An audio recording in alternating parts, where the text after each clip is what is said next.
You go to school at Homelander Academy, and you come home and you watch thousands of TikToks every day. How is the truth supposed to compete with that? Welcome to a Decoding TV bonus episode. I'm David Chen here with Patrick Klepek, and we are here to discuss The Boys Season 5, Episode 4, entitled King of Hell. Patrick graciously volunteered his time for us to do these bonus episodes whenever we could, and so we're going to do one for you here today on Decoding TV. And by the way, I want to mention, really strange that there's extremely similar subjects and plot lines on this season of The Boys and Invincible, and they're both airing on Prime Video at the same time. It's just like, it's about superheroes, that are drunk with power, destroying humans on a mass level. And by the way, maybe there's like a virus that can kill them all. That's true. I forgot. It's just weird that it's happening on the same, literally in the same week for both shows. But regardless, we're here to talk about The Boys. Season 5, episode 4, King of Hell. Before we dive into what happened during the episode, Patrick Klepek, overall thoughts on the episode. I gotta admit, this is probably my favorite episode of the season. Wow. I don't know if we'll end up in the same place on that. I'm very curious to hear your thoughts, but the entire premise of this season so far of, hey, wonder if Homelander will become invincible or we'll kill him with a virus, just not particularly interesting. But the idea of Homelander seeing himself as a deity, as a self-proclaimed god, is a much more interesting place for that character to land. And this has also been a show that has been very, especially in this last season too, just very plot driven, like not giving a ton for the characters to do, the moments for the characters to slow down and express things to one another. And I thought this episode did a pretty fantastic job, however contrived. Certainly it's a contrivance to get these characters to speak honestly to one another, and we get into all that. I enjoyed all that. I liked the stuff with Annie. I liked the stuff with the characters speaking honestly. I like where we end up with Homelander and Soldier Boy. I'm so much more interested in where the back half of this season goes now than I was over the first couple of episodes. And does a ton happen here? No, but I'd argue, quote, more happened here in this episode than really what we've seen in the previous 3. So some of this is relative to expectations and how I felt about the rest of the season, but I did think it was a genuinely good episode of the show.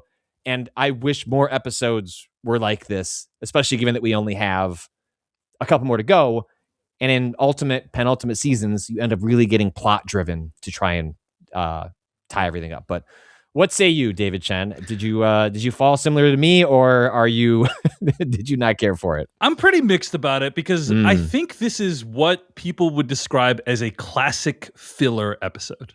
A classic filler episode. And what I mean by that is it's essentially kind of a side fetch quest. It's like go and find this MacGuffin. And by the way, everyone's going to turn on each other. And maybe we'll learn some important lessons. Maybe we'll find that the real MacGuffin was the friends we made along the way, right? That's kind of what it was.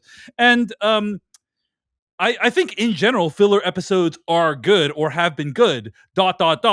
when you have 22 episodes a season. And, you can have a filler episode here and there, and it's wonderful, and we'll look back on it fondly.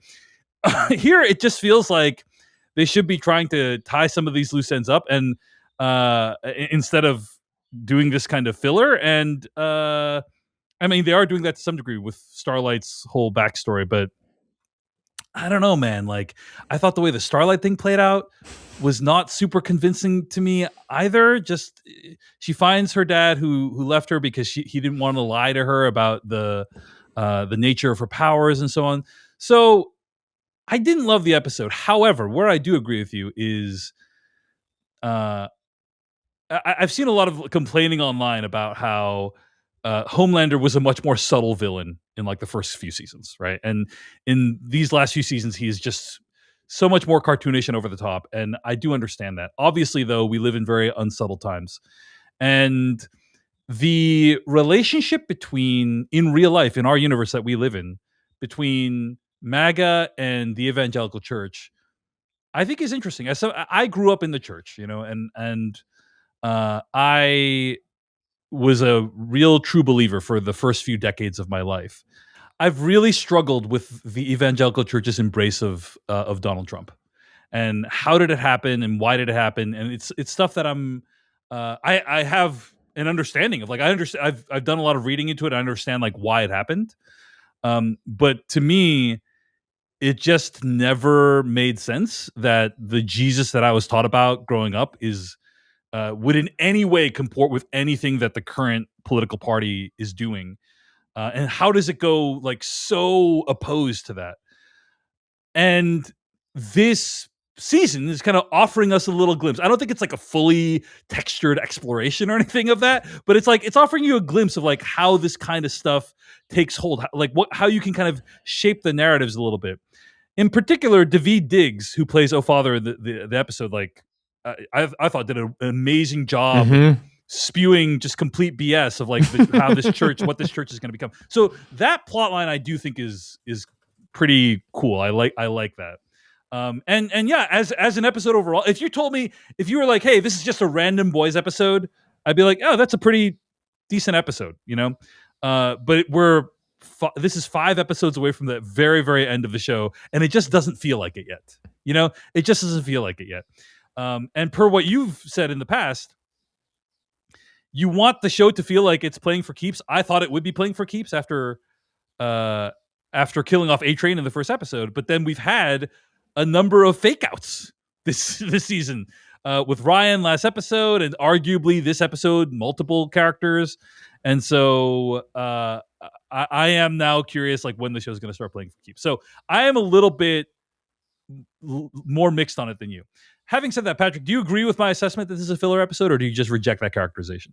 I don't reject it. I wholeheartedly embrace it. And but it's a feature, not a bug. It's a feature, not a bug. But I don't blame you for feeling that way, because I think part of the reason it can rub the wrong way is because it feels like the show catching up with a lot of work that it should have been doing or trying to do more organically over the past season and a half, and has not. Like, I think the show has failed to give more naturalistic moments for these characters to have these beats. And so it's contrived because they develop a villain of the week to get them to spew a bunch.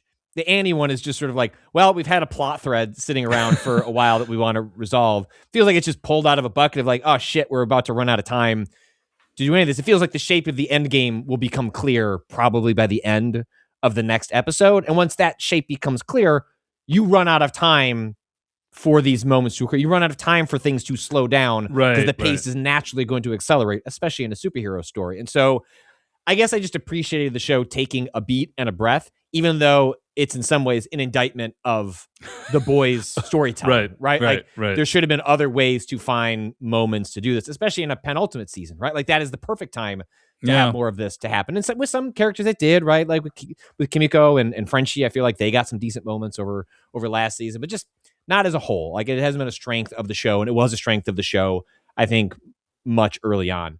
But I'm with you on the religious angle. I will say, if you find all this interesting but like to see more, it's like Rian Johnson's Wake Up Dead Man also playing in like very similar territory about the church, the modern sort of evangelical church lusting for power and trading.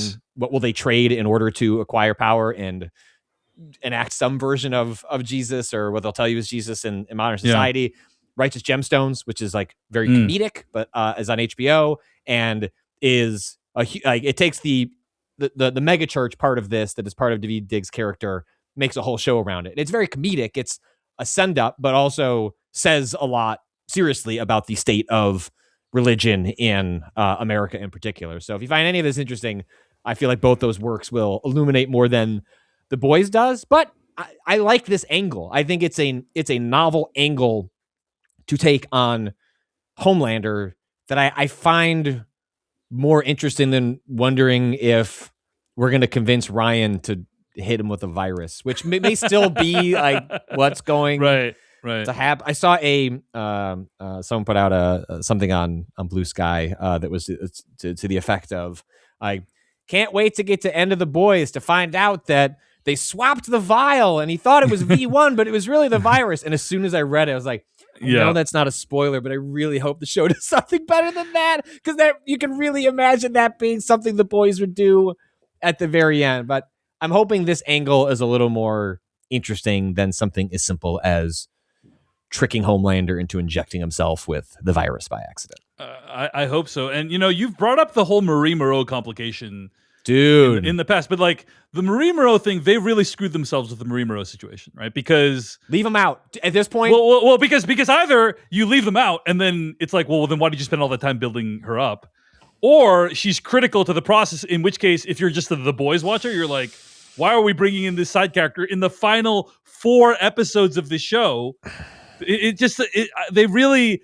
Gen V should have been off in its own world doing different stuff. It should not have been like connected to this in any way, or only vaguely, in my opinion. And I think they really write out Godolkin, right? Like, I mean, like all different. I don't know. Yeah. It feels like the only thing I can fathom, absent the storytelling coherently coming together in the back half of the season, is that a different path was being charted. That path changed, and now it no longer. Right. I mean, remember the end of The Boys last season brought in several of the Gen V characters as part of the people rounding up Starlighters. Right. We have not seen any of those characters this season, right? Yeah. And obviously, Gen V experienced the tragic death of one of their main leads, and so who knows how that might have changed things. But regardless, I think putting aside the death of Chance, the actor, it's like they set Marie Moreau up to be like a huge part of the Boys franchise going forward, and I'm very nervous about. That's what I'm nervous about. Is like, how is that going to play out, and how is the fan base going to deal with that? Because I don't know that it's going to go well. Before we move on with what actually happened this episode, talk about some of the stuff that happened this episode, Patrick. There are a couple of quick follow-ups I wanted to make about last episode. Sure. I believe somebody wrote in about this at decodingtv@gmail.com, or they commented at youtube.com/decodingtv. Either way is a great way to reach us. But last week, Huey was fighting Translucid's son. And I think you and I both assumed that there was some green screen work going on, but since then they released footage from behind the scenes showing that was actually Jack Quaid doing a lot of that by himself, which is actually amazing. Like he's just like reacting as though someone's punching him very realistically. And so props to Jack Quaid for that. Also, I believe Jack Quaid got married this last week as well to one of his Boys co-stars. Yes. So congrats on that as well. Claudia Domit, right? Yeah, and I just rewatched Logan Lucky for another work-related project, and he just shows up in that as like one of their brothers, and it was a delight. It's like, oh, well, look at Jack Quaid before you blew up on The Boys. Yeah. Congratulations to him. Also, during the battle, Cindy kills Translucent and not Jack Quaid, and not Huey. And I had asked the question, like, how did that work? And somebody responded that Cindy's powers work by line of sight. So, all right. Well, so sure. Translucent's son just got in the way. And that's how that happened. So, anyway, thank you for those comments. Appreciate them. And you can always reach us at decodingtv@gmail.com. Okay. Reading here from Wikipedia, the plot summary of The Boys Season 5, Episode 4. Homelander, who has developed a god complex, tasks Firecracker to present him as a god, and she involves Ashley and her husband, Oh Father.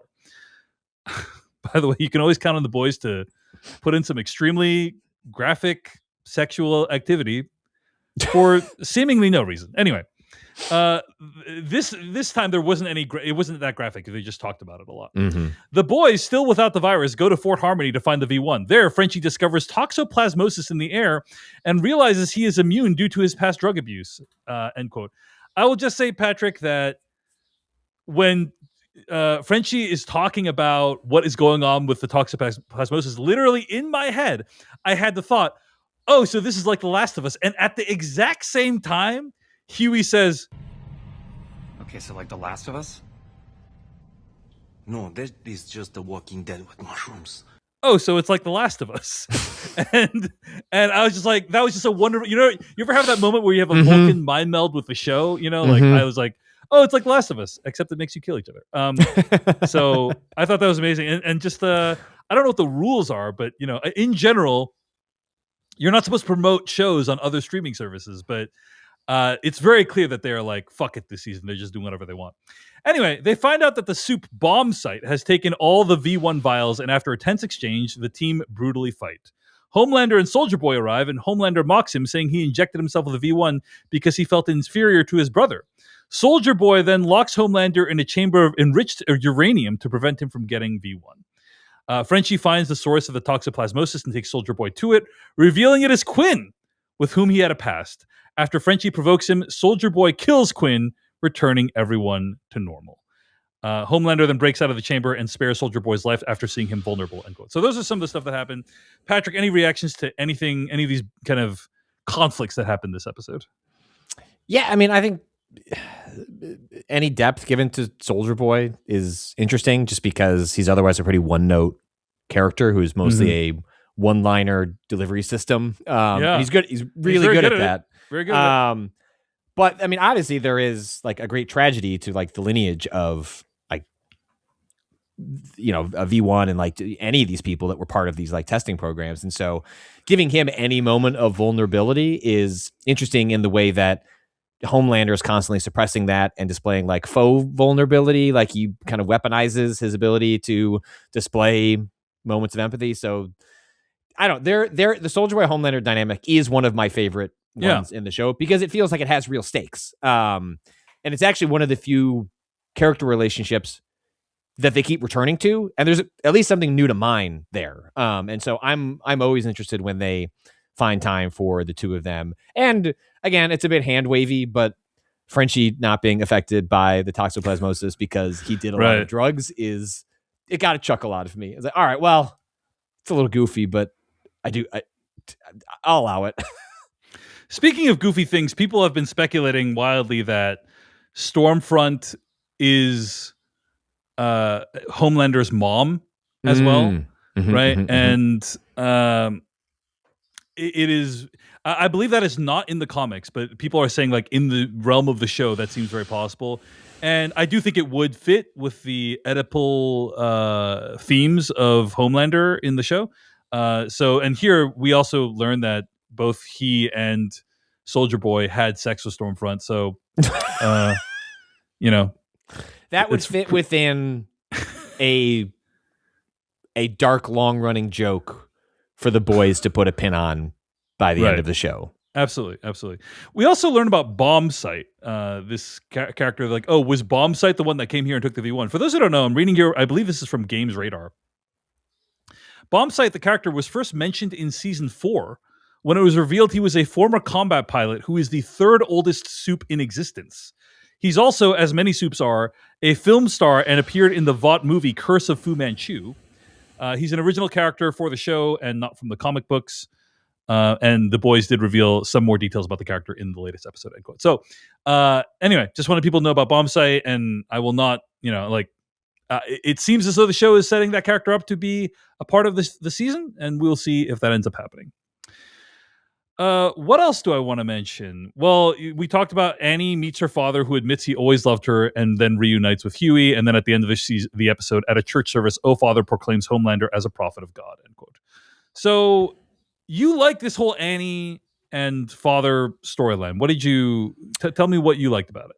Well, I think it's crowbarred into the episode. Like very little makes sense that Annie, however she feels, like the Annie Huey conflict as a result of like escaping from the prison camps also felt pretty forced. Like I don't really understand why. Really don't understand why. Like it did kind of seem like she was going to like rescue one group and then come back and then you ran to the egg. It all felt very forced. Get your priorities in order. There is a world-ending like. Well, that's what I mean. It felt like the conflict between the two of them was pretty forced to try and get them, back to this place where they're on the same side. But it all felt pretty forced. This feels pretty forced. But the idea of Annie, that's the big sort of like, shoe that hasn't dropped with her, is a resolution to her own origin story about, her parental upbringing. And so the resolution with the dad, I found that felt pretty eye rolly. And mostly just trying to get the character to an emotional place.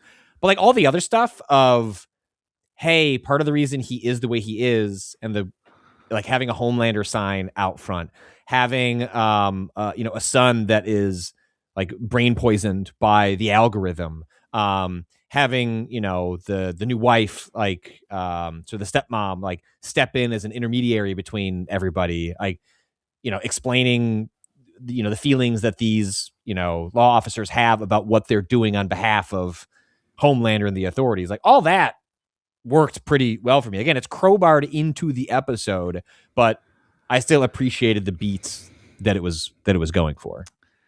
I also appreciated the beats that it was going for. I don't know that it really got there. I mean, it's kind of rushed. Like the son saying I'm sorry at the end. I really could not buy. There is a very similar plot line in The Sopranos. You have not seen The Sopranos yet, right? No. But in The Sopranos' final season, there's a very similar plot line where Tony Soprano's son AJ. How do I get into this? Basically, I'm trying to be very brief, but Tony Soprano's uncle shoots him by accident in the final season of the show. And then Tony Soprano's son, AJ, is like really angry. And he's like, I'm going to get Tony's uncle back. Like, I'm so angry, I'm going to get him back. And the way that whole arc plays out is so interesting, in my opinion, like very interesting and satisfying. And like, and it is, and it strikes me as a much more realistic depiction of how that would play out than this, which is like so short. Like you barely get a sense of what this kid really believe. Like he says, "Oh, you're a terrorist, you're a killer," and it's like, does he really believe that? Is he just a poser? Either answer would be interesting, but like I don't think the show really commits. Patrick, go ahead. Here's what I think the show should have done if it wasn't pulling its punches. And this is not a show that usually pulls its punches. They set up a scenario that Annie being there has doomed that family. Yes. By showing up, they are going to her dad talks about like, hey, the reason that we act this way in public, even though I'm privately proud of you, is because to do so otherwise is to, a different family, a friend, like they all just disappeared in the middle of the night. That's very, I can buy that within the context of the world. So a show that wasn't pulling its punches would allow Annie to have the emotional catharsis of discovering what her father meant. Yeah, like actually believed about her, and also they're shipping them off to camps. And then the police show up, take them away. She flies off, and she has to live with to get her emotional catharsis. Meant putting these people in danger, which I think leaves. That's literally where I thought it might go. And I think that leaves her in the emotionally the same place that we get at. It's just a show wanting a little more of the happy ending, and I don't feel it's deserved for a show as cynical as The Boys. Does not feel in line with the rest of the show. Not at all. I found that part a little eye rolly. I was like, as soon as like he mentioned that, I was like, oh god damn, this is some evil foreshadowing that's about to happen. But it's very like the whole plot to me felt very after school special. Like, hey, and you have to fight for the ones you love. It's just it was all telling, not showing. I did not like it, unfortunately. But I'm glad you got something out of it. Final scene at the end at a church service. Oh, Father proclaims Homelander as a prophet of God. And I gotta say, Daveed Diggs, man, like really giving it the most and pulling it off. Like I could imagine watching this scene, like being in that church, feeling the energy, and he's like, and we're now the Democratic Church of whatever, America. Yeah. And it's like, and it's like the most nonsense thing, but Daveed Diggs sells it, man. So anyway, what's his power? They don't tell us, so we sort of have to. But there's a moment when he can like. Yeah, go ahead. Yeah, there's a moment like as he's portraying this to people where like he's talking normally, and then there's sort of a reverberation effect that comes out. It creates a bit of a wind in the audience. My thought was like, oh, does he not actually inspire belief? Does he have some sort of coercion power that happens? Can he sway people? Right. Yeah. Okay. So according to the Boys fandom wiki. All right. O Father's powers are as follows: Sonic Scream. O Father possesses the ability to generate an extremely powerful scream of high amplitude from his vocal cords and mouth. Superhuman strength. O Father possesses unspecified superhuman strength powers and durability powers and superhuman hearing. End quote. So, all right. All right. Sure, why not? Okay. Anyway. Any other? And I do appreciate Huey and Starlight getting together, and can we finally put this conflict behind us? Like let's move on. And I like the concept of being in the Last of Us fungus plants, like being among them, makes us really angry and say things that we wouldn't otherwise have said. That's kind of an interesting dynamic. And again, it's like a filler episode where we're like, oh, it's just people sharing feelings with each other, and that's cool. As a general concept, as like 5 episodes from the end, I'm less sure. Well, not just 5 episodes from the end, but this is something where the production cycle of modern television hurts itself, right? Not only is it a limited number of episodes, but it's also multiple years between seasons, in which, of course, when you return, there's going to be this desire to like have some propulsion with like, we're not here very long. Like, let's move it along. And like the reason, one could argue when we've talked about the Pit, there's elements of the Pit, like filler medical cases. You could argue much of the Pit is, quote, filler. It's all sort of like character interactions, and they're allowed to do that because it's an annualized show that gets 15 episodes. Yeah. A lot of these shows have to be so plot driven. And if you're so plot centric, it's more difficult to find situations to slow things down and like allow those moments. So it's kind of a vicious cycle that is perpetuated by the nature of how these shows are produced these days, which is too bad. Hey everyone, David Chen here. Thank you so much for watching that video from Decoding TV. If you want to get an audio version of the show, all you got to do is go to podcast.decodingtv.com. And if you want to support what we do, get ad-free episodes of the podcast and also bonus episodes of the podcast, go to decodingtv.com and become a paid member. Of course, you can also like and subscribe for more. We appreciate it. Thanks. See you later.